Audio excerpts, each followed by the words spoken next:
Alrighty, guys. We are live. Hopefully, you all can hear me. I apologize. I'm kind of late on this. But welcome to Pirate Canvas Live.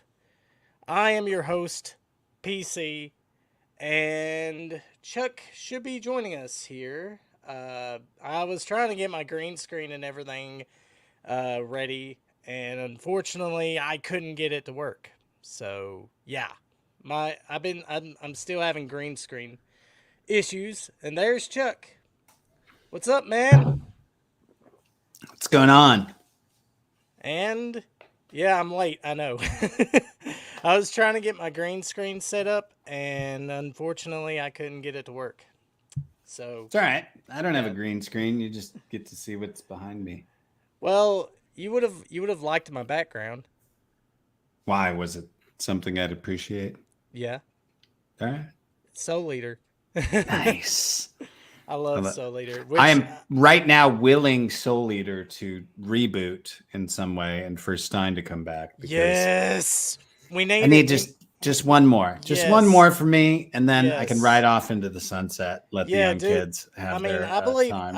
I honestly believe that Soul Leader deserves to have like the Brotherhood treatment. 100%. 100%. 100%. Yeah. What's up, BJ Starshine and Odelia? BJ Starshine and Odelia. Hi. Hello Oh, there. there's a bunch of people here. Alchemical Haifa.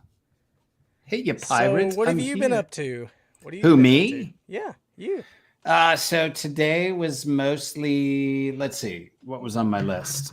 Here's my list. I usually make a list every day and then I try to go through it. Ooh, Top of the list was I sorry. was finishing listening to my buddy's podcast. And then I promoted it on Twitter and Facebook. Chuck Huber is here, Jones Dillon.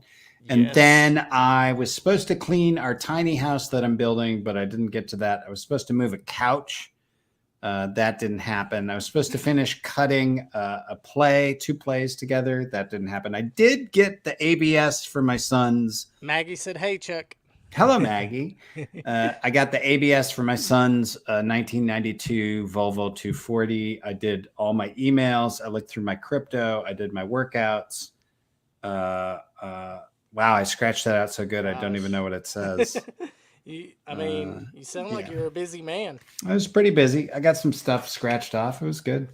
That's It's a good good. day. Good day. So what, like, have you been doing any other rows or anything like that?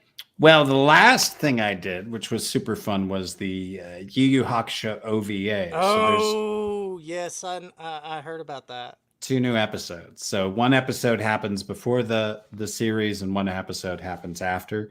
So you get to see how Hiei and Karama met, which is a lot of fun. A lot of fun.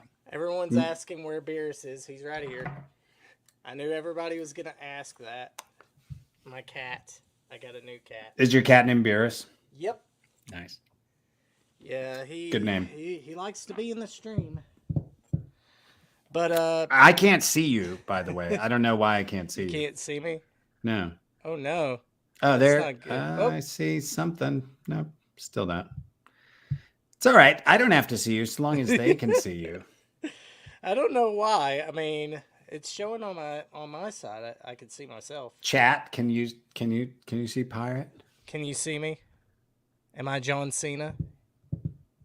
Can you see me? So Apparently, they can't see me. Odelia is saying, "How was it doing here after all those years?" So that was a really fun story. So Justin just calls me, and he's like, "Come on in and do some Hiei." And I was like, "What? Really? We're finally going to do this?" Because he mentioned that we were going to do it before COVID, and then COVID happened and it disappeared. And then COVID was over, and they moved to Crunchyroll, and we're in the Crunchyroll studios now. And so they invited me to come do these two episodes, and of course I was ecstatic. But Oh, I was in the oop, can you see me? hello. I still can't see you. Ah, Yeah, I don't know why. But I went into the Crunchyroll studios, and it's like the studios are the exact same size and dimensions as they were at I was actually Funimation. gonna ask you that. Like, how is it any different now that everything's been rebranded as Crunchyroll now? Well, in the Crunchyroll studios, it's much brighter. It's cheerier. It's not black. Traditional studios are black. I don't know why, but Crunchyroll's like, we don't need to do that. And so they're bright and cheery. And so I was in these studios that were the same shape and size as the Funimation studios, but they were a different color. And then suddenly I was doing Hiei after 20 years, but I was older. And so I said, I told Justin Cook, who was directing it, I was like, it feels like I was in a coma and I came back from the dead. And he's like, yeah, that's a common thing that people have been saying, that like, I look mean, at I'm honestly glad that they actually got the original cast back for that. I mean, everybody, Laura Bailey, yeah, everybody's coming back. everybody, Yeah. yes, Yeah. and that's like what you said earlier. We need a Soul Eater reboot, like bring That'd be back great. everybody. That would be I great. mean, I would love they it. they already did Yu Hakusho. I mean, I think Soul Eater's like 10 years old now, like over 10 years now. Yeah, it's like 15 years old, isn't it? Yeah, it came out in 2011, I believe. Oh, it was 11? Okay. Yeah, So yeah, it's 2011. 12 years old. 10 years Uh, to 11 years old. I like your hat, Chuck. I want to get my fiance one. That's what Maggie Thank was you. saying. I like it. I I I, I like it. like Chuck's Maggie, hat. get it. I like the beard you got going on. I got a full beard happening. I don't know why. I Yeah. just don't like shaving or cutting my Technically, face. they only did a OVA for the last part of Yu Yu Hakusho. I I I think they did a whole series, didn't they? No, it's just 2 episodes, an OVA at Oh, the end of the okay.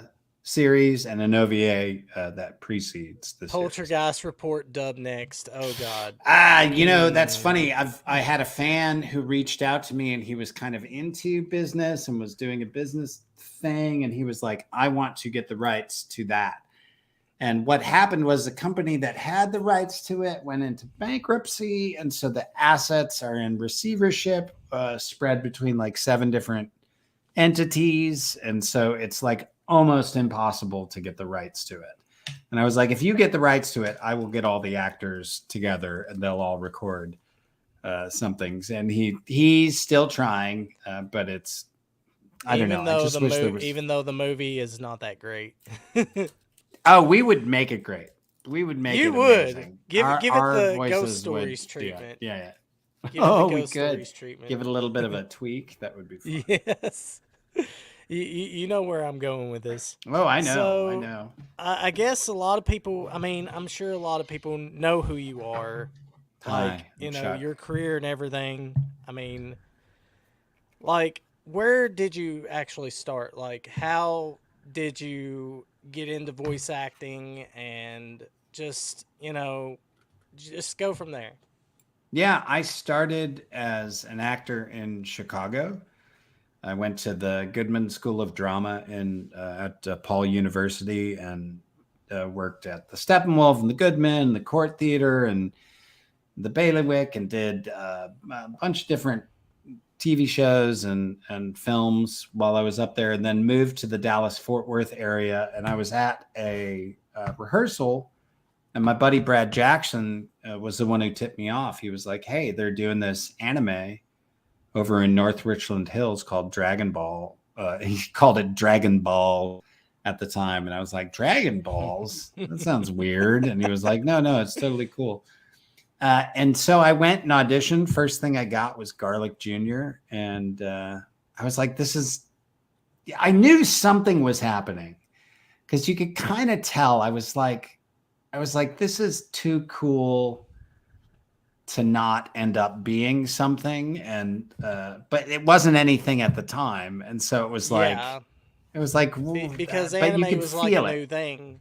Yeah, Anime was a yeah. new thing. It was like a niche thing. Like Yeah, it was niche, 10 years earlier when I was watching it too. Mhm. So when I was 60, and we watched it as kids. We watched Star Blazers and G Force and, Speed Gundam. Racer, Gundam. So I knew what it was, but I didn't think.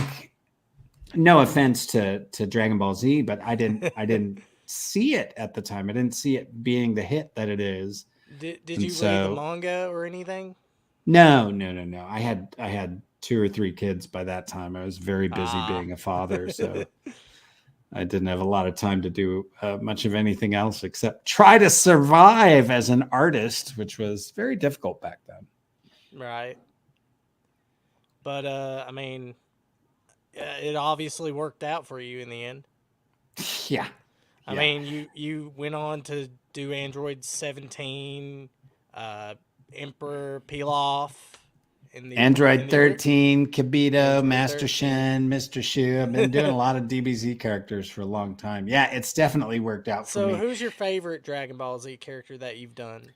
Well, Android 17 is not only the easiest, but he's the most badass. Like, he doesn't have to do anything. He just says the words. He doesn't have to do any acting.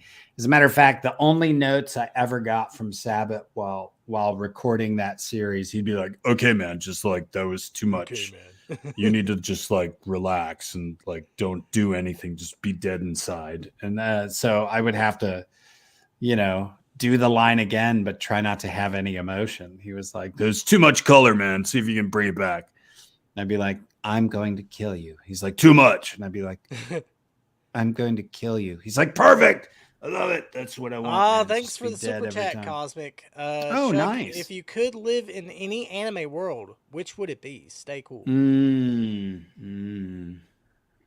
So I did one called Mushishi, which is very magical and I wonderful. love that anime. That's a great anime. I'd love to. Summer Hmm. Wars is another one I'd love to live in. Boy and Beast is pretty just sort of normal, Oh, but speaking, I mean, I actually read up on that. You did have a part in Boy and the Beast. Kyoto's father, yeah, Yep. yeah, Like, it was I good would little love to live scene. in that world. Yeah, yeah, yeah. Any of the Miyazaki worlds, I'd live there. Soul Eater World, I would like to visit it for a weekend. I don't think I'd like to live there. It seems high intensity for me. I like a little bit more chill to my worlds. Maggie said she would love to send you a photo of her cosplay with Sure. Android 17 and 18. Sure.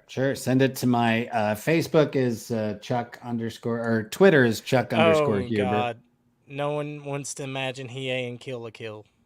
He would just kill everybody He would. He would. because He's the that's Hiei. yeah. He would destroy. That's for sure. So how did you get the role of Hiei? Like besides just auditioning for it, like how did you get into the character and like how did Yu Hakusho came to be? Like how did you get the role and everything? Yeah. Well, the we had done Dragon Ball Z, and then I think the next thing we did was a series called Blue Gender, Blue which is Gender, an old yes, school series. And then there yeah, might have been a couple other ones. There was even some Chuck E. pretty Cheese. underrated by the way. It's an Oh, it's a underrated great series. series. Yeah, it's a Mm-hmm. great series. There was even like some live action Chuck E. Cheese stuff that happened at that time. Uh, Don't ask me. Five They Nights at were. Freddy's joke.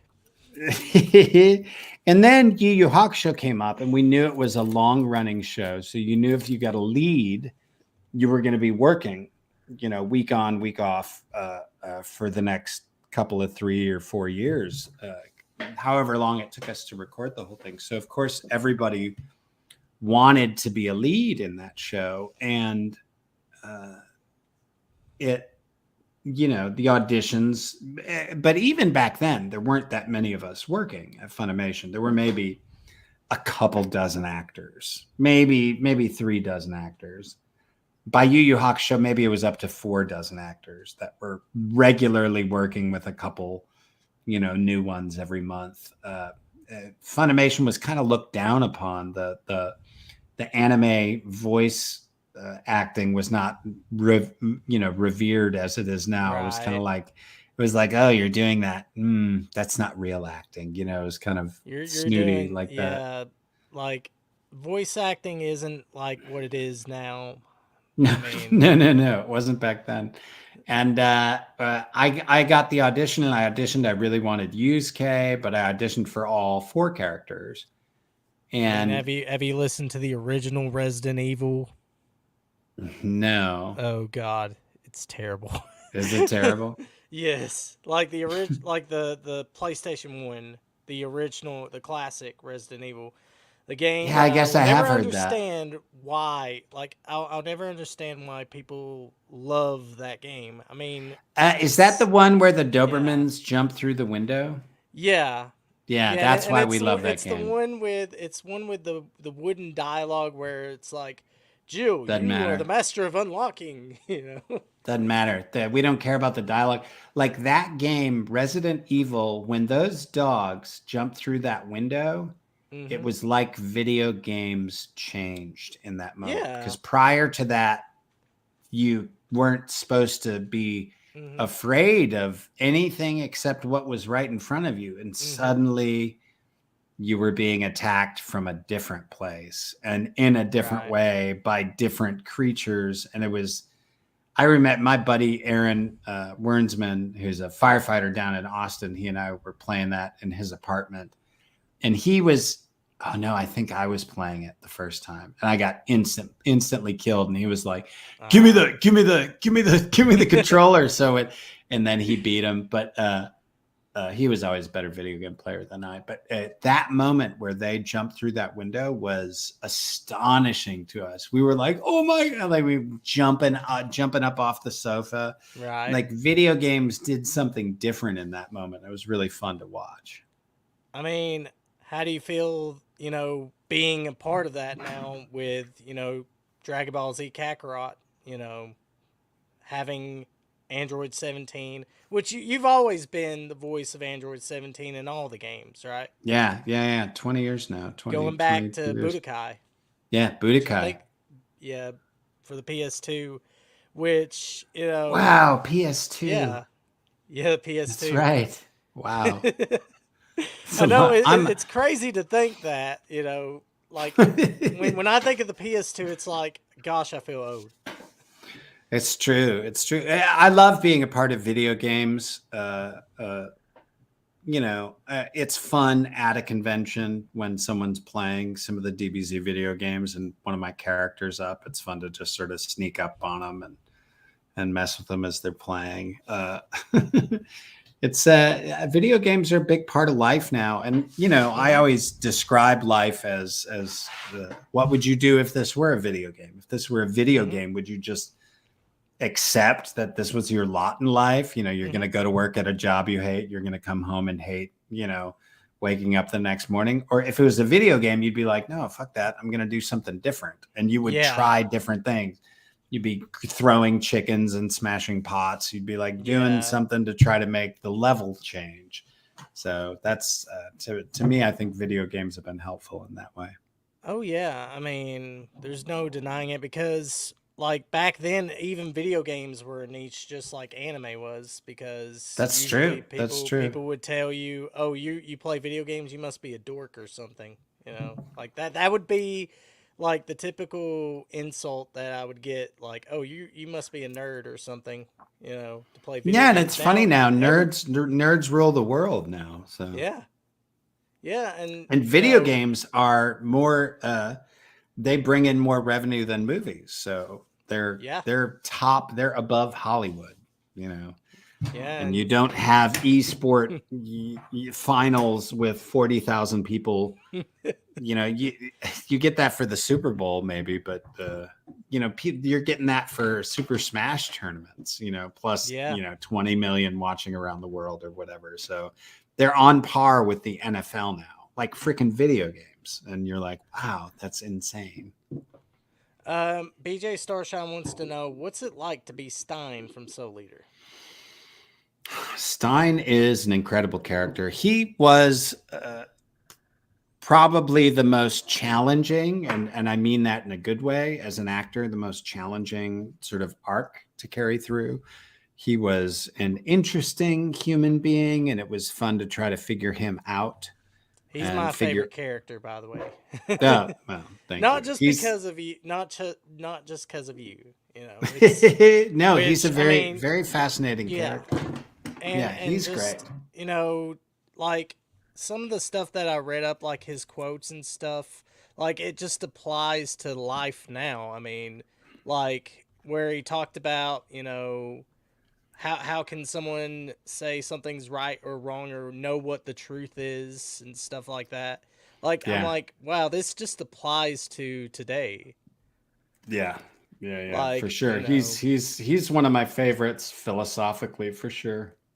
yeah, like how did you learn of the reality that you speak of? The entire world is governed by the reasoning of dirty-minded adults. It's We are true. able to obscure reality according to our obsessions. We are never actually shown what reality is. In this Yep, case, the reality that you speak of is a half-baked nonsense that has been altered. Trying to conform this bullshit reality into the one you want is like trying to join two pieces of a puzzle that do not fit. I mean, it's that true. it's true. It's true.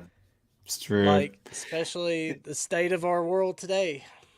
Well, it's funny, you talk about the state of our world today, and it is true, but 99.9% of the time, nothing changes in your world. Mm-mm.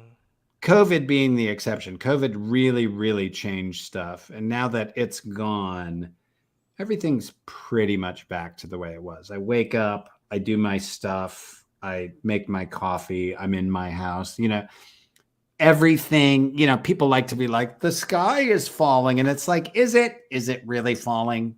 It's Mm-hmm. not really falling. Everything is fine. They're trying to get both sides, and I'm apolitical. I think politics is like professional wrestling. I don't believe in it. Yeah. I love that people love their characters, and I love that they love the storyline, and I love both sides. And you can't get me to say that it's I mean, I've anything been other part. than I'm been a part of that world. I yeah, know. yeah. So I'm not. I don't. I love, but nothing changes in your own personal life. Like your No. emotions change based on what you think is happening, but it's just a story. Yeah. And if you just shut off the story and just focus on the bread in your oven that you're pulling out and slicing and putting butter on, you should have nothing to complain about. Oh, No. the midterms were this or that. It's like, I don't care. Yeah. Like, did that really change anything in your life right now? No, it didn't. Mm-mm. It didn't change anything. No.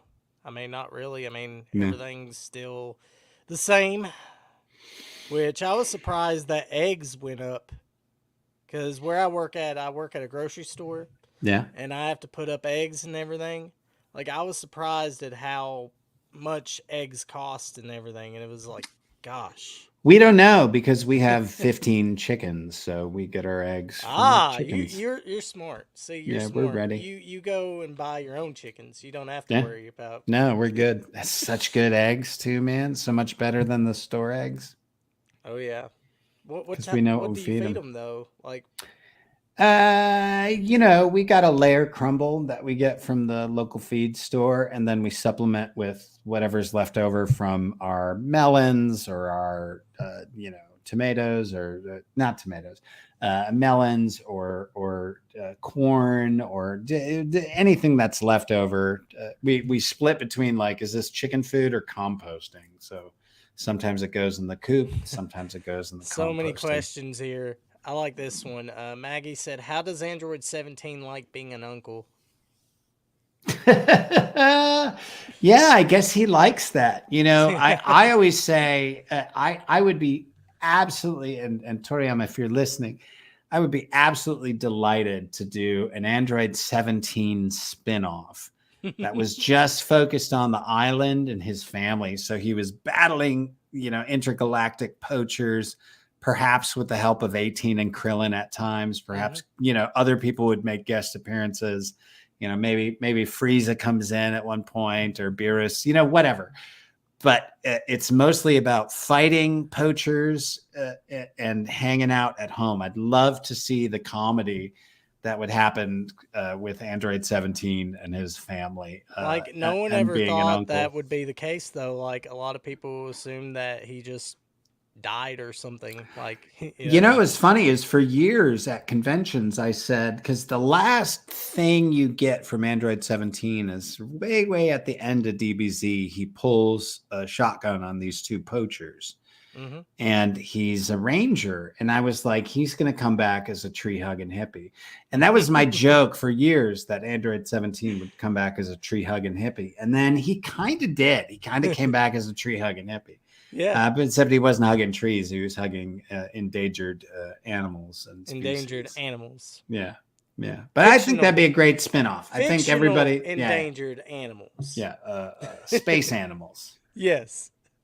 It's got a very Star Trek feel to it. If we were like just on this island and Android 17's protect, he might have to go on missions to protect a various, he'd get information that there was a species on a certain planet that needed saving because the planet was going to explode.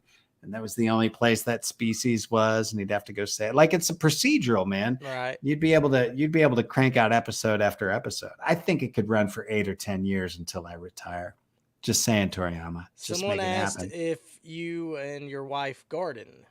Yeah. Oh, yeah, we do. We actually, my freaking tomato plants, I was just out there. They should be dead, but they just popped out like 15, 20 more. And I'm like, all right, I'm not going to bury you yet. Let's let you do one more round. Yeah. So we do garden. Does Android 17 and 18 see Android 21 as a mom or more? I don't know.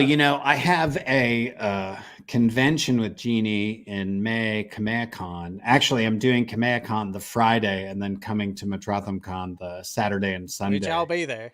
Yeah. So it's going to be fun to talk to her and meet her, to connect the Android family together, because KamehaCon's kind of doing an Android push. So we'll have Android 13, me, Android 16, Inman, 17, me, Meredith, 18, and Jeannie, 21, and Dr. Giraud will be there as well. So it's the whole Android family. So I'm fascinated to hear Jeannie's story about how she joined. It's like an Android reunion. Yeah, a little Android reunion, how she joined the universe and get her take on it and sort of debrief with her, because she's the brand new member of the family. I remember when that video game was coming out, I was like, Android 21? What? Who's this? Android 20? What is this going to be? Yeah. And 19. Yeah. Like that's gonna be an awkward reunion. But oh, it'll be fun. For sure. Oh yeah, it'll be fun. But I mean, I'm looking forward to MetroThamCon. I mean, I went there this year actually. And, did you really? I got to meet Seth. I got to meet Joshua Seth. Ty from Digimon. Right. And I also got to meet Jennifer Hiei, voice of Sailor Moon. Oh, right. Yeah, I was just at a convention with her. Yeah, she had a concert. Person. So, What are you looking forward to the most with MetroThamCon? Oh, I don't know. It's fun to be with I don't know, who are some of the TV film guys that are there? Jonathan Frakes, I think, is going to be there. Yep. And I've been at a convention with him before, and I'm a minor Star Trek alum with my Star Trek Continue cred. Mm-hmm. But Jonathan Frakes, I mean, to be sure, if I see him, I am going to lift my leg over the back of a chair and sit down and do the Jonathan Frakes, the thing he does with his leg where he climbs over the chair and sits down. It's beautiful. If you've never seen the cutscenes of him sitting down in a chair, you need to see it. But that aside, his episodes where he was director were, bar none, the best episodes in Next Gen, 100%. So he had something that he was able to bring to the script and to the cast, and when he was directing. So whenever we were watching, and Next Gen was the first one that captured me. I watched original series, but I was a little too young. It was in reruns. It was on Sundays. Right. We always had to do the lawn work on Sundays, so sometimes I never watched it at all. Yeah. But Next Gen was mine, and we used to watch it as a family. And whenever we'd see director Jonathan Frakes, we were like, "Oh, it's gonna be a good one. Jonathan's gonna bring us." And yeah, it Oh always was. yeah. His were always the best episodes. So I mean, Star if I Trek for meet him, me, I will tell him yeah. that for sure. Like I wasn't a big fan of Star Trek. I mean, until I got older.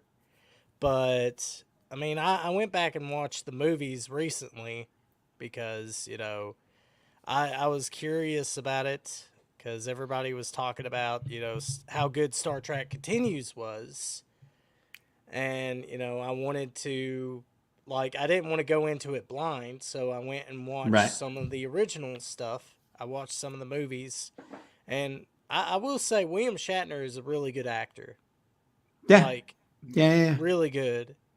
And everybody always makes the jokes about him, like, I am William Shatner, and I am like this. Yeah. Like, I never understood that. He was never like that. Like, but I never understood, the whole Shatner meme, like the whole Shatner joke. Like, I never understood that. Yeah, he's But, good. He's a good actor. He does have a very particular vocal pattern that yeah. comes out. All of us as actors do, but that becomes incorporated into the character. So you just have to accept it. His was, it's funny that show was breaking out of, because acting has certain molds. It goes Mm-hmm. through like really, really extreme, Forrest Gump stages, and then it goes through its mumblecore stages, and then it goes through its so acting has a ebb and flow to it. And at the time Star Trek was coming out, they were breaking all the molds. They were breaking, Right. they were elevating the game in so many ways. So they were being natural, but they knew they were on a space show, so they knew it was elevated as well. So they weren't just resting on that sort of actor's studio version of like, how do we play this scene? They were doing it like it was stage work to some extent. And I will say some of the special effects, I mean, they even stand the test of time today. Yeah, yeah. They were simple enough, and that is key. Keep it simple, and it'll survive time. If you keep whatever you're doing fairly Which straightforward, I it'll was I survive. was really impressed though with when Vic showed the studio, like where you guys did Star Trek Continues, like you guys went the whole mile, like actually trying to replicate the entire set, and it just uh, yeah. Little known story: there was a uh, storage or just a big warehouse in Oklahoma City, where we started to build the first original Star Trek Continues sets. Vic handed me the Desilu blueprints, and he said, because I was doing construction at the time as well as voice acting, because all Ah. actors do lots of things. And he was like, could you build this? And I said, well, I could hire my framer, Ruben, who is my framer at the time. I was like, I could hire him, and I could manage it, and I could make all this happen. I can see what it is. It's, 1/4 inch lamb. We got some, 1x1x4s, some 1x2s. It's really straightforward what the set plans were. And so he sent me up to Oklahoma, and we built the corridor, we built the briefing room. We hadn't got to the bridge yet, and we got about that much built, and then he was like, stop, can you move the sets to Georgia? And I was like, what? And he was like, yeah. And I didn't know it was happening. It was different. Oh I don't know. gosh. There's a lot of drama with Star Trek stuff sometimes, the fan stuff. And so I was like, okay, yeah, I'll get I'll get the guys up there. We'll tear it apart. We'll put the panels in a truck and That must have label been a everything. And pain in the ass there. Like having to tear everything down and then rebuild it in another location. Anytime there's work, I'm just like, Yeah. I'm happy there's work. That's it. I don't care. So your mistakes make more work for me. I don't care. That's just more work for me. I'm happy to be working. So how did Vic approach you to do Star Trek Continues? Okay, so when he approached me, I was working on some film stuff and some other stuff, and he was like, "Hey, Chuck, I'm gonna make cardboard sets in my basement. We're gonna like." That's what it felt like he was bringing to me, and I was like, because I loved Vic. I was like, yes, of course, I'll play whatever, I'll do it. Yeah, just tell me when to be there. Cool, man. Yeah, great. Glad you're doing your little thing. And so I literally was picturing. I didn't know what to picture. I didn't understand his vision at the time. And then he would like call me periodically, and it would be like, Chuck, you're never gonna guess what we got. Chris Doohan, son of James Doohan, the original Scotty, to play Scotty. And I was like, whoa, that's kind of cool, man. That's awesome. That's really, that's great. And then I remember the time I went, wait, what? Was when he was like, he called me and he was like, Chuck, you're never going to guess who we cast as Sulu. And I was like, who? And he was like, Grant Imahara from Mythbusters. And I was a huge Mythbusters fan. So I was like, same here. Wait, what? You got Grant Imahara from Mythbusters to play Sulu? And he was like, yes. Everybody is in love with what we're doing. And I was like, this is Rest crazy. in peace, And then, Grant. yeah, that was a sad day. That was a very, very sad day. He was genuinely one of the kindest people you've ever met. So kind. He was one of those that where that first day on set when we were filming the vignettes, he's over at the like craft service and everybody's kind of looking like, that's Grant. And you go over and you're like, hey man, I like cheese too. I'm gonna put some cheese on my plate. You're I also the like Mythbusters guy. Yeah, and I was like, what was it like building R2D2? And then it's game on. And he was fun. But he was a lot of fun. And then you got John Delancey, who played Q as a guest star. You got Lou Ferrigno, painted him up green as an Orion slave trader. And The Incredible Hulk was one of those shows my brother and I loved as kids. And so if you had told me when I was watching The Incredible Hulk that I was going to be, helping paint up Lou Ferrigno in the green makeup, I would have said, you're crazy. That's never going to happen to me. Lou and then Ferrigno. Sure enough, there I was. He's a great, man. He's super kind, super sweet. He was supposed to be at MetroThamCon last year, but I guess he didn't get to. Something happened. Wynn says you're a Chad because you're a fan of Mythbusters. It's true. I am. Whatever a Chad is, I guess I am that. I am a Chad. A Chad is basically, you've never seen the like Giga Chad memes and stuff. No. I know what it is, and I'm 100%. I'm 100% saying I'm a Chad. Chuck, you will. I am armed right now. I will shoot anybody that tries to harm my family. I will blow up a bus to protect my children. Yeah, I'm a Chad. Cosmic wants to know, have you ever done a row which made you emotional? Like afterwards you was like, whoa, that's messed up. I you probably broke up already there. know. Ask the question again. Chuck, you ever done a row which made you emotional? Like afterwards you was like, whoa, that is messed up. Yeah, I mean, so Shou Tucker is probably what you're talking about. Yeah, that's what I was going to say. Yeah, Shou Tucker, I thought that was hilarious when I recorded it. And then when I watched it, I was like, oh my God, I'm a horrible human being. What have I done to the world? Yeah, because he's one of the most hated characters in Full Metal Alchemist. I will say he is probably one of the most hated characters. And the most tragic. Too. In all of anime, but perhaps all of cinema history. All of recorded history, he may be one of the most hated people and tragic in the characters. Planet. Yeah, super tragic. So tragic. Yeah. I mean, but like, how did you feel though having to be that character? I mean, you being a father yourself. It doesn't bother you at all when you're recording it. When you're recording it, you're like, this is awesome. I'm totally combining my dog and my daughter. Oh, God. And you're into it, right? You think it's amazing. God. And then, then when you watch it, you're like, that's terrible what I just did. And so you have a different experience of it when you watch it.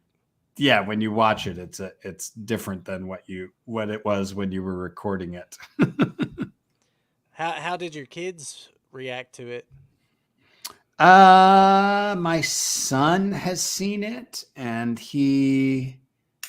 actually, he watched the sub. You watched the sub. Oh, A he lot of hasn't heard times, you. my kids they'll watch the sub because I do ruin anime for them because they'll be like, "This is great, this is great." Dad's here, Dad's in the room. Here's Dad.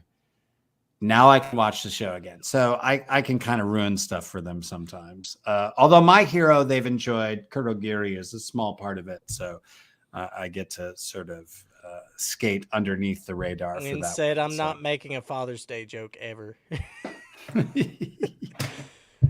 Yeah, I watched a little bit of that Metrotham Con stream where you guys brought up that shirt.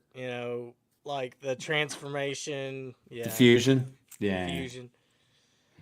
I mean, I mean, honestly, like when I first watched it, which I was in elementary school when Oh my Full Metal God. So Alchemist. you heard everything I said on that like we damaged a lot of very young people because parents were like, it's a cartoon. And it was like, it's not a cartoon. It's a soul destroying mind fuck. Yep, A little bit. A little bit. a little bit, but I mean, yeah, like it is emotional and it is sad, but Yeah. like it just shows you though the impact of a character, what a character can do, and For me, what it's it's the done for writing. you. The writing was super Hmm. clever because they did something to two beloved characters that you wouldn't expect. They didn't kill them, which would be harsh, but you could accept it. This was something that destroyed them that was unacceptable Hmm. because they weren't dead, So you were like, this is just wrong. This is Hmm. just wrong, wrong, wrong. Like this needs to not be happening. And Yeah. it really with a lot of parents who are like, yeah, they're watching cartoons. It's fine. And I was like, Yeah. well, it's probably not fine, and they're probably going to have nightmares, Yeah. which I many mean, people did. Many people I did. mean that's how I was when I watched Pet Cemetery. Oh yeah, yeah, Yeah, the cat coming back, and then watching the little kid get killed and be brought back. That yeah, that movie gave me nightmares. yeah. Like, That's a good corollary to that sort of Nina Alexander moment. Is Pet Cemetery is very similar to that yeah, for sure. and I mean, like, I mean, you said I mean, Shou Tucker, like you said, I mean, he's a tragic character, Right. and in a way, like what he did was messed up and everything. But do you sort of kind of feel like in ways that maybe like you sort of feel sorry for him in a way? Oh, 100%. When you play the character, you believe in him 100%. And you think what he's doing is correct. And when it doesn't work out for him, you do feel the tragedy of it. Hmm. So, yeah, you don't despise your negative characters at all. You love Right. them, and you think they're correct. Like that's the only way to play them is if what they're doing is right. That's Charlie Chaplin said it. He said an old woman in a wheelchair rolling down a hill towards a brick wall is only funny if it's a real old woman and a real brick wall. Like got to be, it's got to really hurt. That's what makes the comedy or the tragedy. It's got to be real. So what about with Hiei? Like, you do you feel the same way about Hiei in a way? I just got to reboot Hiei just a couple weeks ago for the two OVAs. So there's an episode that happens before the series and an episode that happens after the series. And hold on, I have to sneeze. Wait, one more, maybe. Hold on. Gracious with your sneeze.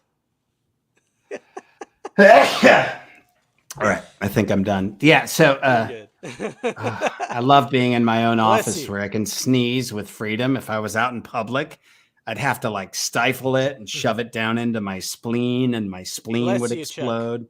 Thank you. I appreciate that. Bless you, my son. Hiei was amazing. And like I said, I just got to do those two OVAs, which were super fun. Like stepping back into the role after all these years was amazing, and hearing all the voices again, Justin and John and Sabat and Yes. Laura Bailey and Cynthia Krantz and just everybody, Kent Williams. Like you just like feel that. I felt like I was coming out of a coma. I felt like I'd been in a coma for 20 years, and somebody woke me up and was like, "You got a Yeah. session." And I was like, everything's different, and there's electricity places there weren't. And look, I've got a screen where I could, it was a bit of a mind meld to get through those two Yeah, it episodes. wasn't. It It was wasn't beautiful. like with. It wasn't like with Brotherhood when you had to reprise Shou Tucker. I mean, not enough time passed for that. Like No, not enough time passed. And when I went to do that one, I like came in hoping it was like 2 or 3 episodes. And I came in and did like 5 lines, and McFarland was like, Wow. "That's it, man. That's it, Chuck. You're done. That's it. It's over." And I was like, Oh "What? It's God. done? Don't I homunculi?" Oh He's like, God. "No, they're following the manga." I was like, okay. I see. Yeah. That. I mean, I like Brotherhood. I do, but It's good. Yeah, yeah. yeah, for sure, it's good. But I I wish they'd think. do that to Soul Eater. But I think like the original is better. 100. The percent people who grew up with the original definitely love the original. I mean, I know a lot of people would be the same way with Yu Yu Hakusho. Oh, if they ever did like another series, like where they just rebooted it, because that's what initially what people thought. You guys were doing was rebooting Yu Yu Hakusho. Well, I hope so. Let's not I put it hope so past them. too, in a way, but I mean, it's not gonna be like the original. It'll be better. I don't know. I mean, we get enough reboots and everything. It's like that's like I sort of get sick and tired of it. I mean, Well, let's not get sick and tired of a Soul Eater or Yu Yu Hakusho reboot. no, Let's no. still put our hearts behind those And two. I'll be honest with you. The original ending for Soul Eater, no. Mm, Like I don't like the manga ending for Soul Eater. no. I like the anime ending better Oh, because it really? felt like an ending. Yeah, it felt like a good way to end it. You're probably And the first person I've ever heard say mhm. that. Everybody else wants the manga treatment on it. Yeah, but it's like the moon turning black and everything. That's stupid. That's true. That's true. Yeah. That's It's true. like why? Like why? Why does the moon turn black? Are you ripping off Majora's mask now? Little Like bit, little bit. That was same time too. That's funny. That was the same time. That was the exact same time frame. yeah, and I it's like remember I come was playing on. Majora's Mask during that. My kids were anyway. Yeah, and it's like come on. But I mean, I wouldn't mind seeing you play as Stein one more time. I would enjoy that very much. I would a Android 17 spin-off on the island, and a reboot of Soul Eater would if I did those two things, I could safely ride And you, off into the yeah, and Yu sunset. Yu Hakusho. That would be Well, good. I'd be down for that. I'd be down for that for sure. yeah, because no one can They do a could better Hiei continue. than Yeah, you. Yeah, I that's true. mean, no one is Hiei but you. No, that's true. Well, and the Japanese voice actor too. Oh, he's Which have amazing too. which have you ever met him? He was at SoccerCon one year I was there, and I did get to meet him briefly. Yeah, he was a lot of fun. So, like, have you actually interacted with like the original creators of the show and stuff like that? No, I've met some of the writers and some of the creators briefly, but it's always very brief. I never like to impose myself on other people. Right. Um, I'm not one to be like, let us go to dinner together. I'm like, I always just want to respectfully shake a hand and move on. When wanted to ask you this. He said, "Hey Chuck, there is a question I got speaking about Yu Hakusho. How do you feel about Hunter x Hunter? I mean Hunter x Hunter. That I hate saying Hunter x Hunter because I know the X is silent, but Hunter x Hunter. Togashi made both. I was wondering about your opinion about that anime." I have watched it. I can tell you that my children have watched it and love it. And I keep encouraging them to watch Yu Yu Hakusho for selfish reasons, but also because I think they would like it because they like Hunter x Hunter. And so I think one day my kids will watch Soul Eater and Yu Yu Hakusho and be like, wait a minute, Dad, you're really good at this. And I'll be like, yep, those are the shows where I'm really good at it. Like those show off my skills. You did actually do Stein again, though, in Soul Eater Not, right? Did I? Yes, I did. But Soul Eater Not is the best named show in the world because it was not Soul Eater. It was great. It was great to revisit, but they named it correctly. Like the Wayne's World, insert Wayne's World joke. Not. Yeah, 100%. 100%. But, like, and I will say, like, I did like some of the comedy bits with Stein and Soul Eater Not, sure. even though it's it was fun. Show. It was fun. Terrible. It was fun. I mean, my friend Justin, he reviewed it. You know, he reviewed Soul Eater Not. It's his funniest video. You should check it out. But okay. he said some good things about Stein. I made sure of thank that. You. He better say good things about Stein. That's my favorite character. He's the best. Stein's a great character. Wow, Chuck sounds exactly like Stein. LOL. I do, pretty much. I sound just like Stein. You do? I do. What was the craziest convention experience you've ever had? One time a girl asked me to touch her glass eye. And I was like, you want me to touch your glass eye? Weird. And she was like, yes. And I was like, no. Hell yeah. Bring that bad boy up here. Let's poke you in your eye. And so she came up and she was like, do this. And I was like, boink, boink, boink. And she's like, you can just poke it. And I was like poking this girl. That's probably the weirdest. And it was awesome.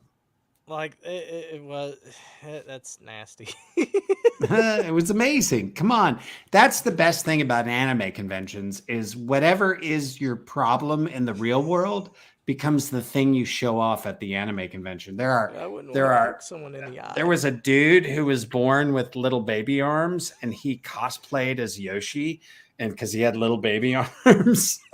And I was like, you are the baddest Mickey Ficky on this planet. You just won the convention. What? And he's like, I know, right? And he just like came by with his little baby arms dressed as Yoshi. I was like, have you seen a wrestler? Have you seen this wrestler? He goes by the name of Ron Reese. He was the Yeti on WCW.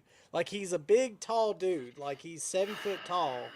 Yet he has like little arms, like a dinosaur. Like, you know. He's got little baby arms too. Yeah, he has baby arms. Awesome. Yet he's a giant. He's like tall. Like that's messed up. I want someone to make a Sherlock anime, but Sherlock's a crazy demon type character and have you voice him, Chuck. I think that'd be fun.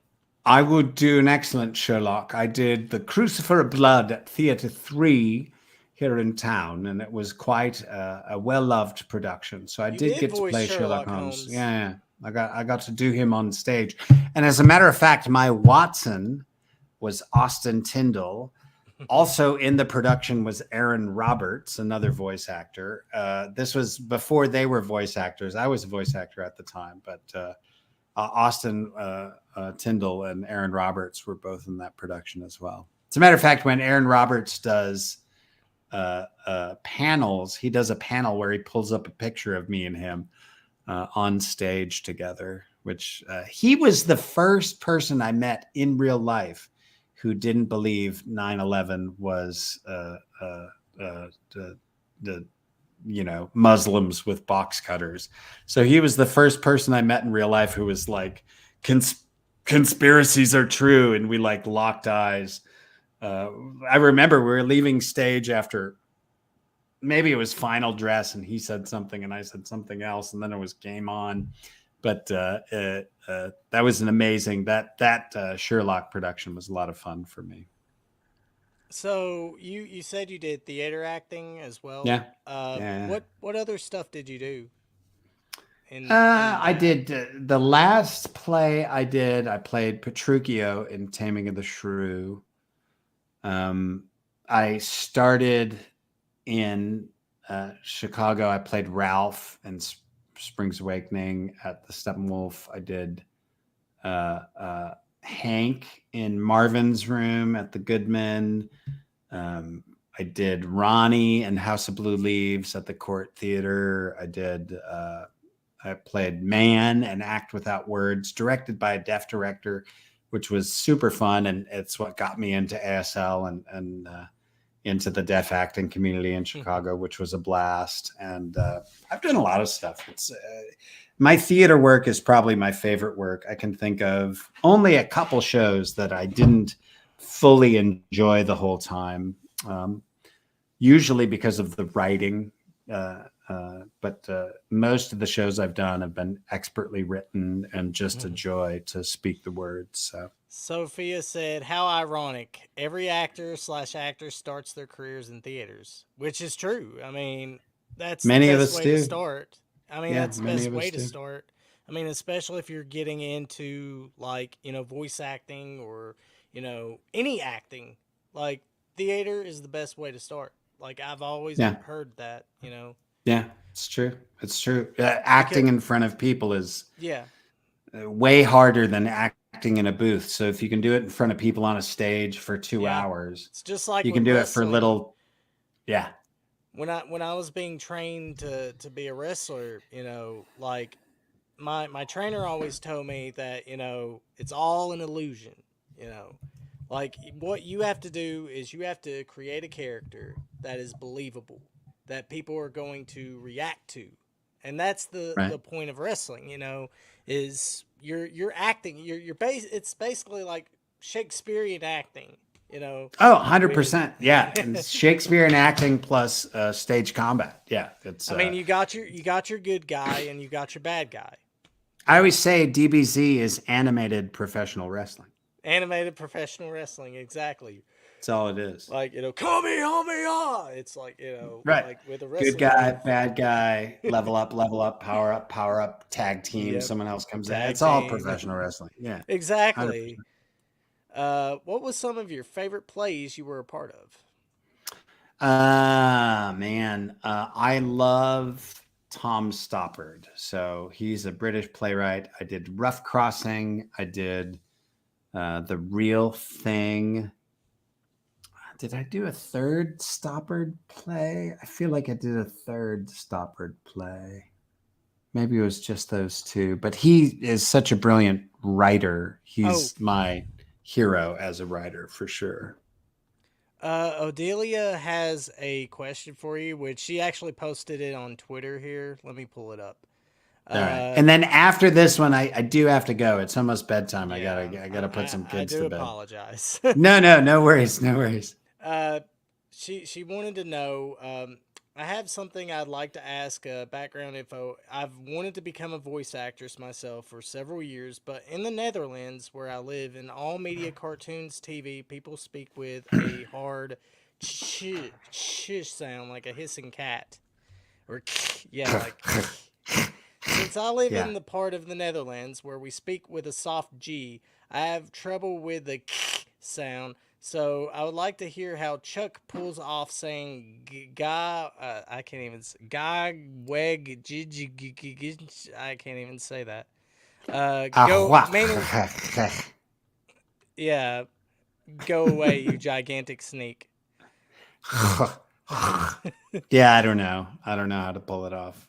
I don't have Yeah, to because we only have a hard G and a soft G. G but I or guess J. I guess the question she's asking is how could she get into voice acting even though in the Yeah, Netherlands. email me at fireflyworks@gmail.com. I teach an online voice acting class. I got another one starting up on the 30th. Still a couple spots left in that one. We go through different dialects, especially when I'm working with foreign students. I work on any particulars they have in terms of what they want vocally. I just had a student from Japan, and I was working with him through some of his English with the TH sound. But yeah, email chuck@fireflyworks.com if you want information about my classes. Why don't you? We'll go ahead and end it here. How All right. about you go ahead and plug yourself? I just plugged myself. Fireflyworks@gmail.com if you No, want information about voice acting for sure. I mean your social media. Where can people That's it. find Chuck, you? Chuck_Huber on Twitter, which is where I do most of my stuff. I think I'm Charles Huber on Instagram, and I think I'm Chuck Cody Huber on Facebook. In most of those pictures, Twitter, I'm Julian Assange being arrested. In Instagram, it's me on a mountain, and I think I on never understood Facebook, it's that me on the picture. I mountain. was like, what is that supposed to be? That's a smiling jackboot arresting Julian Assange. That's what he is. But I appreciate you coming on here, Chuck. Absolutely. Thanks for having me on. If you ever want to come back on here again, I mean, 100%. Just I name the day, appreciate it. man. Give it a couple of weeks and then bring me back on with different questions. I'll answer them Oh all. yeah. You have a good one, sir. All right. Take care, brother. Take See it ya. easy. uh, so I hope you guys enjoyed that. I'm gonna try to do some more of these live streams. Hopefully, I'll try to bring more guests on here. Who would you guys like to see come back on here? I mean, I'm curious to know. Uh, I mean, I may actually like do discussions and stuff, like talk about certain things going on. Uh, let's see what you guys are saying here. Which other actor, voice actor, or other do you enjoy working with the most? With, oh, he's already gone. I'm sorry, Cosmic. Yeah, he had to take care of the kids. Yeah, he just got done with a live stream. Uh, yes, Crow's Nest. He does need to be a part of that. When I agree with you on that. Uh, yes, that was fun. I'd love for Vic to be on here if possible too. I'm trying to actually make that work out. I'm getting a hold of Squally, and we're trying to set that up.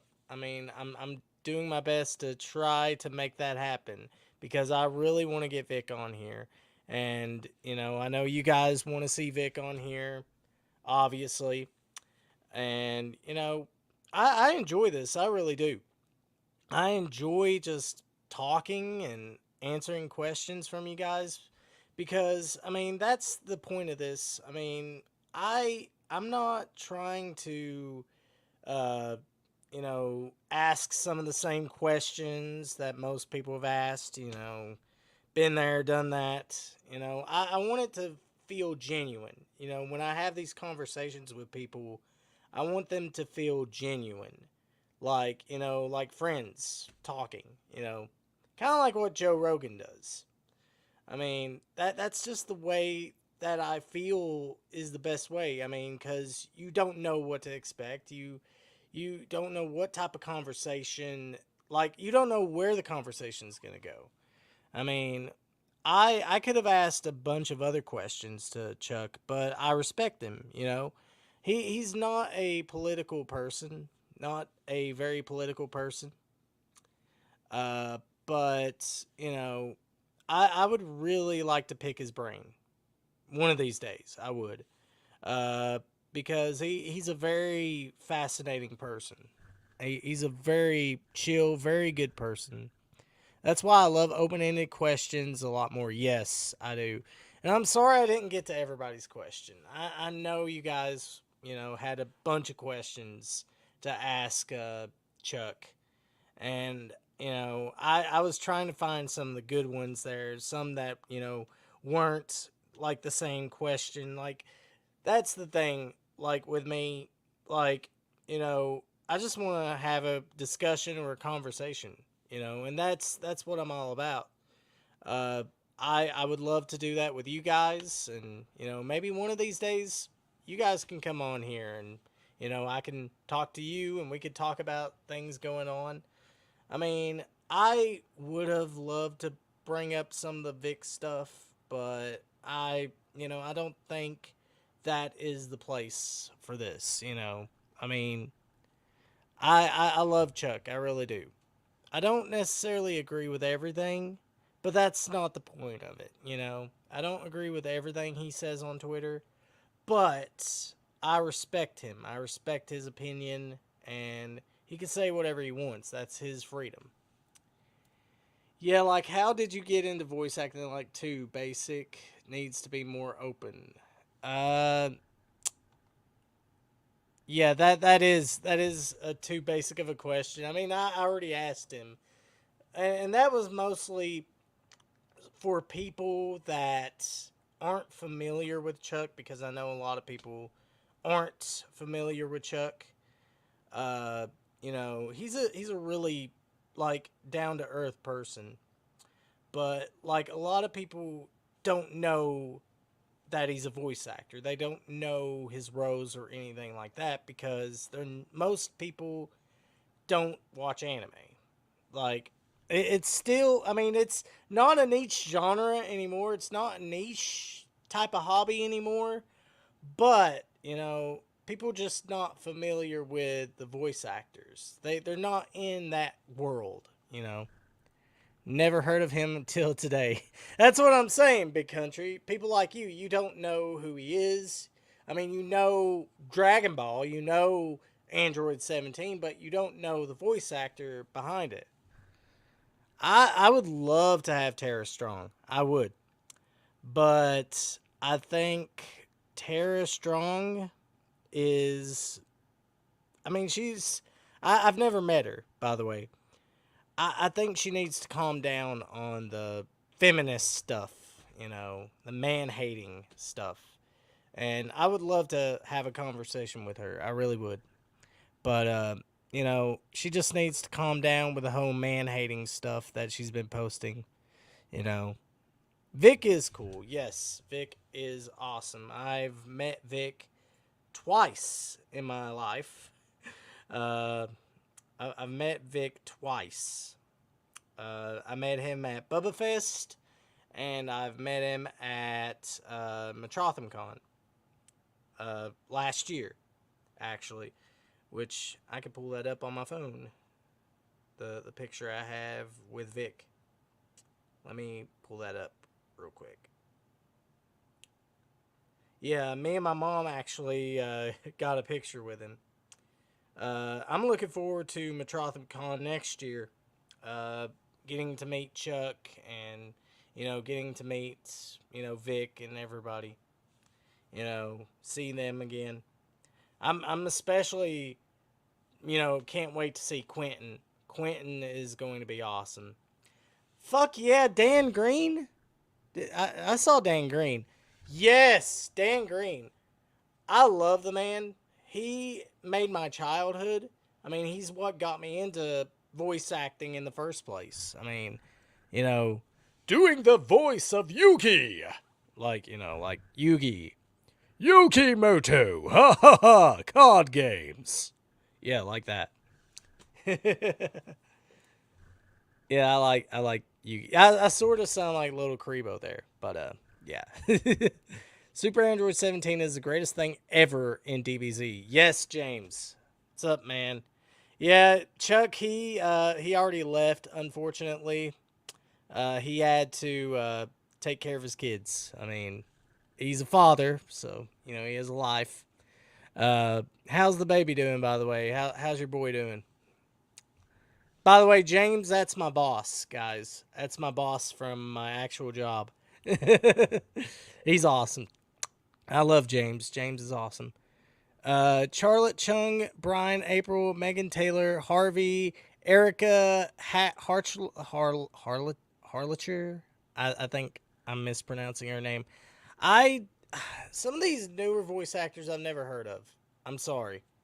I'm more familiar with guys like Chuck Huber. Yeah, Monica never. She's never gonna come on here. No, she hates me too much. Quentin is baller. Hell yeah. I'm trying to get him on. I mean, I'm friends with his wife. I mean, she told me to contact him on Instagram, and he hasn't gotten up with me yet. But I would love to have Quentin come on here. I would. I'd love to have both of them come on, Vic and Quentin at the same time. I would love that. What's next for me? I don't know, honestly. I'm working on a couple of videos. I'm working on some anime reviews, and I'm also working on, I'm trying to work on an analysis video, which that's still in the works right now. And I'm also doing a couple of game reviews as well. So, yeah. If possible, I'd love to see Justin Cook on here too. I'd love to hear what he has to say. I would too. I mean, I got the chance to meet Justin at Lexington Comic Con. I believe he was there. Very nice dude. Very nice dude. I'd love to have him on here. Yeah, I just finished reviewing Kill la Kill Complete Set. Yeah, I saw that. Yeah, I mean, that's not a bad video, by the way. I mean, I love unboxing videos. I really do. I wish that I wish there was sort of a style that I could do with an unboxing. Like I could just pull out a big fucking knife, just yeah, look at this. I'm unboxing something. Yeah, because I'm so hardcore. Like I would do something like that, like a hardcore. Uh, yeah, man. I wish to meet Justin. Yes, Justin Cook. I remember when I was younger, no one knew much about anime. Now it's really big. Guys, PC is one of the best employees I've ever had. Oh my gosh. Stop, stop. No, I'm not. Uh, Guys, PC is one of the best employees I've ever had and just an all around cool dude. Please support the hell out of this guy. Thank you. Thank you, James. I appreciate that very, very much. Yeah, I mean, I don't like to brag about myself. I really don't. I mean, I've always been the type of person that does the best that he can because, I mean, I love it. I love doing this. This is something I'm passionate about, and I put so much work and dedication into it. I mean, and you got to be that way about everything, not just, with the things that you love. You got to do that with things that you may not exactly love. Like, I will say this, my job at, where I work at, I mean, I love everyone there. I love the people. I love everyone. I do. But, I mean, it can get stressful sometimes, but I still love it, you know? I still love it so much. I do. I love it because I'm around people that, love me and respect me. And that's the thing about, even if you don't enjoy your job, I mean, at least, you know, enjoy life, you know, like look forward to after your job, look forward to, the things you're going to do after you get off work. When I get off work, I'm going to go home and make a video and try to cheer everyone up because that's what I want to do. I want to make people happy. That's something I've always wanted to do. I've always wanted to, give people something to look forward to each and every single time. And, people like Chuck, him being able to do what he loves to do, that, inspires me to go out of my way to do what I'm doing, you know. And if you even if one person just enjoys my video, I mean, that's one person's life that I've changed. You know, I'm not the biggest YouTuber out there. Don't live your life for your job. Your job helps you live your life. Exactly. Exactly, James. That's the best way to put it.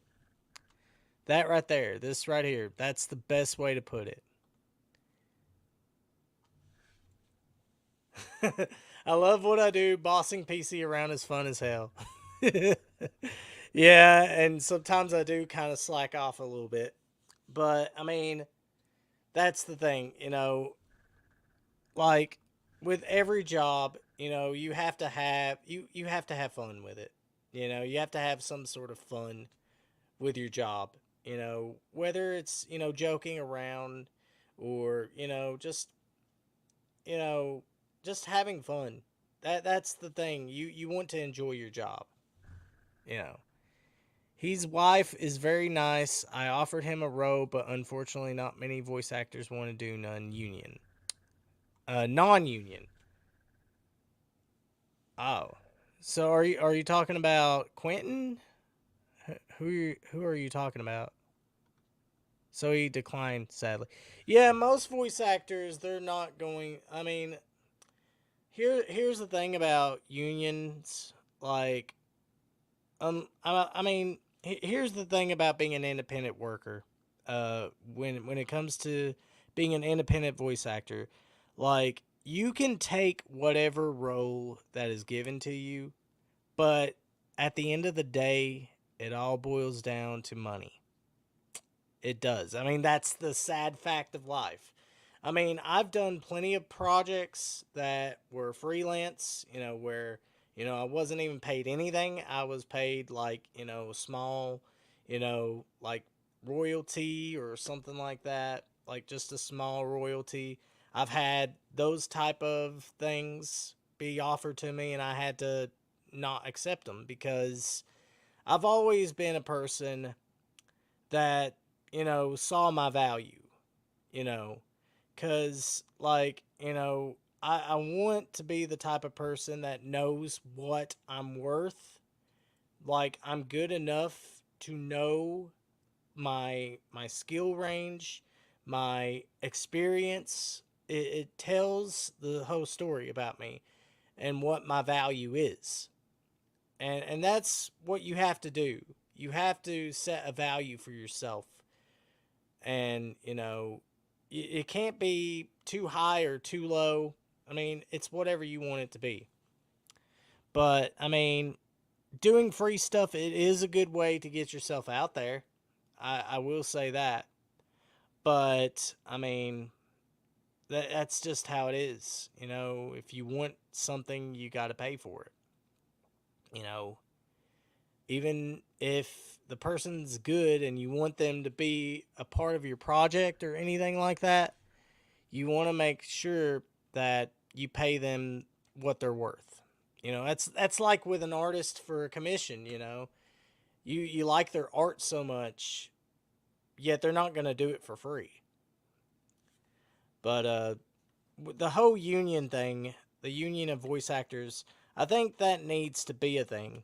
There needs to be more of that because a lot of voice actors are not getting paid exactly what they're worth. I mean, look at the whole Bayonetta thing, which we thought that, we thought that Helena Taylor was being underpaid, which, she ended up lying about it.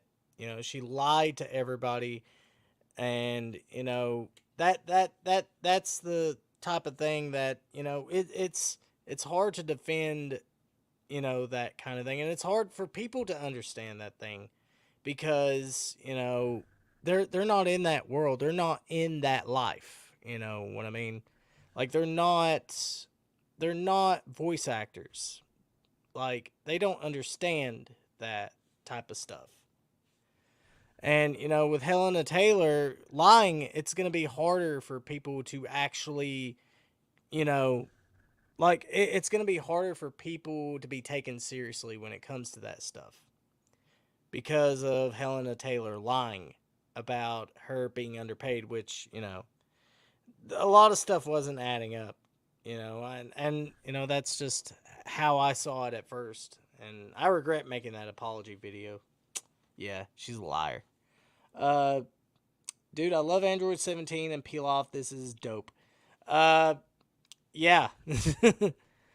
Gotta go, PC. Keep up the good work. See you in the morning. Also, uh, W. W! Yes! W. If you guys don't get that reference, that is in my review of Exodus: Journey to the Promised Land on the NES. That's where he got that from. I won't be in the morning, by the way. I'll be in Wednesday because I'm off tomorrow. But I'll see you. I'll see you Thursday because you won't be in Wednesday either. Dang, he won't be in Wednesday. Uh, but he will be in Thursday, and I'll get to see him and hug him and slap his ass. Maybe I might slap his ass. Yeah, I might do that. PC, how did you manage to get Chuck to be a guest? Like what? I just asked him. Oh well, you're fired. Okay. Yep, I'm fired, guys. And kiss me. Ah, God. Oh God. Yeah, I'll kiss you. Yeah.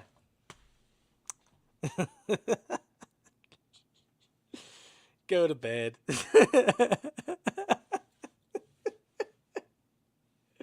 I love you, James. I love you. I love you, man. He's a good boss. I love him. I mean, James just makes my day so much better. Uh, anyways, I'll be heading out for tonight. Take care, everyone. And Pirate, I hope our next podcast is lit with the boys. Yes. I'm still trying to figure out my schedule here for when I'm going to do another Crow's Nest podcast. Hopefully, something like this, because I like to do the whole video thing, like, with the Crow's Nest, you know. Uh, that way, it's more like live and personal and genuine. Like, I'd like to do something like that in a way. That's something I'd like to do sometime. You have a great night too. I got to be a guest now. Should make this a podcast. Yeah, I probably might do that. I mean, I might do this as like a normal thing, like just to you know have some friends on here and we could talk, discuss things. Like I'd love to do that and have guests. Have guests like Chuck Huber, which Chuck's a really good guy. He's a sweetheart. I love him. I love Chuck. He's a very good person. And Pirate, keep up the good work and don't forget to take care of yourself and get some rest. Also, stay hydrated, my friend. Yes, I've actually been drinking plenty of water. Like I've been slowly getting away from the pop a little bit and trying to drink more water. That's something I've been trying to do, you know, because I just feel drained out from drinking so much soda, which James can even tell you. I do drink a lot of soda at work. But usually when I get home, I drink me a glass of water and, I feel a lot better. So I'm going to try to drink more water to stay hydrated. Thanks for the stream, man. Gotta go. Bye, guys. See you, Cosmic.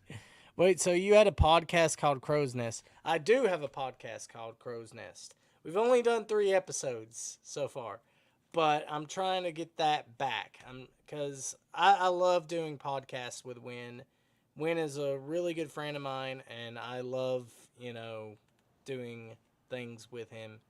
And, I just want to, keep doing that. I want to keep doing the Crow's Nest podcast. That's something I really want to keep doing. But yeah, this has been a really good stream. Thank you guys so much. Thank you guys so much for the support. By the way, thanks Cosmic Dawn for the thank you for the super chat. Thank you so much for that. I appreciate it very, very much. Uh, I just love doing this. I really do. And hopefully tomorrow I might actually start streaming some video games. I'm going to try to get back into Genshin Impact. That's something I want to do probably tomorrow, maybe. But nevertheless, thank you guys for checking out the stream. I'll see you all. I'll see you all in the next stream. Hopefully, we'll have some more fun. Maybe have another guest come up. I'll let you guys know. Follow me on Twitter at Canvas Pirates. That's where I am. That'll let you know what I'm doing, what I'm up to, who I will have. I mean, I'm trying everything I can to get Vic. I really am. But you're very welcome, Adelia. You're a sweetheart. You really are. And hopefully you get to do your voice acting stuff. I'd really love to hear it, and please send it to me. Send it to me and Chuck, please. I'd love to hear your voice. I really would. You know, your voice acting stuff. But anyways, you guys take care, and I'll see you guys in the next stream. This has been PC.